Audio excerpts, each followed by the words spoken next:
በቀጣይ የኢራን መንግስት ዕጣ ፈንታ ምን ይሆናል? አሜሪካና እስራኤልስ ለምን አሁን ጥቃት ሰነዘሩ? የኢራን መንግስት ህልውናው አደጋ ውስጥ መውደቁን ተንታኞች ይናገራሉ። አሜሪካና እስራኤል የከፈቱት የተቀናጀ ወታደራዊ ጥቃት የኢራን መንግስት የመለወጥ ዓላማ አንግቧል። ከ6 ወራት በፊት ኢራንና እስራኤል ለ12 ቀናት ተዋግተው ነበር። አሁን ላይ እስራኤልና አሜሪካ የኢራን ወታደራዊ መቀመጫዎችን ኢላማ በማድረግ ጥቃት አድርሰዋል። ኢራን በእስራኤል ላይ ያጸፋ እርምጃ እየወሰደች ትገኛለች።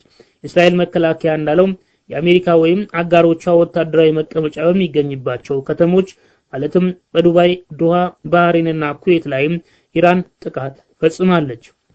ትልቁ ጥያቄ አሜሪካና የእስራኤል ጥቃት አሁን ለምን ሆነ ነው።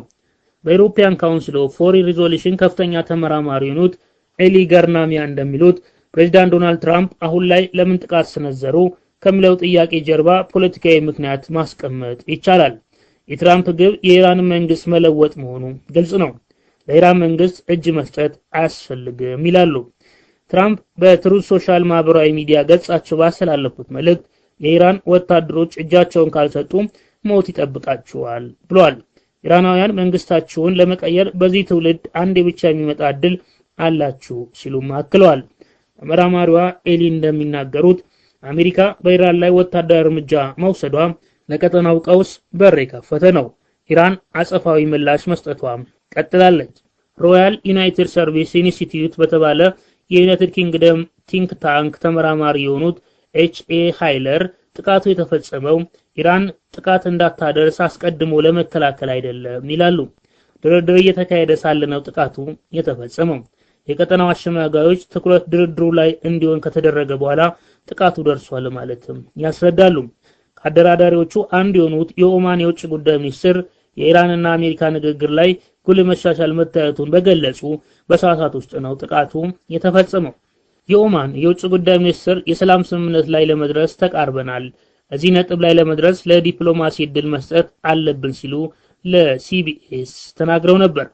ጥቃቱ ከተፈጸመ በኋላ ሚኒስትሩ በጣም ደንግጫለሁ ሲሉ በኤክስ ገጻቸው ጽፏል። ጥሩ እየሄደ የነበረ ድርድር ከስሟል። በዚህ ጥቃት አሜሪካም ዓለምም አይጠቀምም። በጥቃቱ ለሚጎዱ ንጹሃን እጸልያለሁ። አሜሪካ ከዚህ በላይ በጥቃቱ መቀጠል የለባትም። ጦርነቱ የአሜሪካ አይደለም በማለትም ተናግረዋል። በኢራን ላይ የተሰነዘረው ጥቃት የሀገሪቱ መሪዎች የህልውና አደጋ ውስጥ እንዲወድቁ ያደረገ ነው። ተመራማሪዋ ኤሊ እንደሚናገሩት የኢራን እስላማዊታዊ ዘብ የደህንነት አደጋ ተደቅኖበታል። የሚያራምደው ሐሳቤ ቀጣይነቱም አጠያያቂ ሆኗል። የኢራን ውጭ ጉዳይ ሚኒስትር አባስ አራጊቺ የአገሪቱን ሉዓላዊነት ለማስጠበቅ ባለው ወታደራዊ አቅም ራሳቸውን እንደሚከላከሉ ገልጸዋል። ቴህራን ራሷን ለመከላከል የምታደርገው ጥረት ከፍተኛ የኃይል እርምጃ እንድትወስድ የሚያነሳሳ መሆኑን ኤሊ ያስረዳሉ። ሌላኛው ተንታኝ ሃይለር በበኩላቸው ኢራን እርምጃ የወሰደችባቸው ፍጥነት የተጋረጠባትን አደጋ ትልቅነት ያሳያል ሲሉ ተናግሯል። ኢራን በአፋጣኝ የተቀናጀ እርምጃ መውሰድ ራሷን በመከላከል ላይ ትገኛለች። በአፋጣኝ እርምጃ መውሰድ ሁለት ጥቅም እንዳለው ባለሙያው ያስረዳሉ። አንደኛው ጦርነቱን ቀጠናዊ በማድረግ የአሜሪካን ወታደራዊ ሰፈሮች መጉዳት ነው። ሁለተኛው ደግሞ አሜሪካና እስራኤል ላይ ጉዳት በማድረስ ጥቃት ከመፈጸም እንዲቆጠቡ ጫና ማሳደር ነው። ይህም የኢራን መንግስት እንዳይወድቅ ሊያግዝ ይችላል። በቻትም ሃውስ ቲንክ ታንክ የመካከለኛው ምስራቅና ሰሜን አፍሪካ ጥናት ክፍል ዳይሬክተር ሳናም ቫኪል እንደሚሉት የኢራን እስላማዊ አብዮታዊ ዘብ ራሱን ከውድቀት ለመታደግ እየሞከረ ነው። ራሱን በፍጥነት ከውድቀት ማዳን የሚችለው ጦርነቱን ቀጠናዊ በማድረግ ነው። ብዙ ሀገሮች መረጋጋት ሲርቃቸው ጦርነቱ በአጠቃላይ የመካከለኛው ምስራቅ ይሆናል ይላሉ አጥኚዋ።